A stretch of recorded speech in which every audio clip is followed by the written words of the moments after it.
Мисалы, bir адамға үйге керекті нәрселерді сатып алады. Мисалы, саңа құрылыс қаражаттары керек.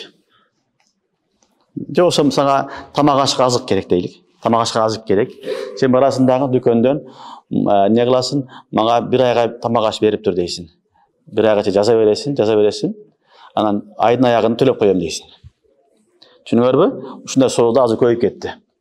Барып дүкөнгө барасың, жаздырасың, атыңды ала бересиң, карызга алып, мындан акырына төлөйсүң. Ушул бай жайызбы деген суроо турат.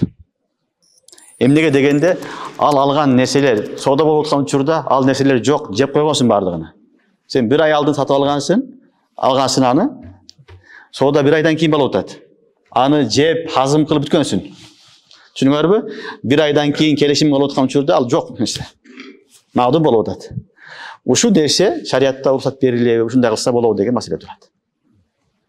Түшүнүңөрбү? Бул да магдум немесинин бир түрү. Шариатта уламалар, фукахалар истихсандан буну жайыз деген. Ханафи мазхабта дагы бир неме бар, истихсан деген маселе бар. Кыясы хафи болсо, аны истихсан деп айтылат. Кыясы жали бул кыяс, хафи кыясты истихсан деп айтылат. Истихсандан фукахалар бул сүрөттү жайыз деген. Мисалы, сен барып магазинге бардыңдағы маңа сахар керек, un керек, макарон керек, май керек деп алып атасың. Содалашкан жоксуң. Bir ay болду. Bir ayдан кийин бардыңдагын содалашып канча алдым, не болду деп акчасын берип, эми бай кылып атасың.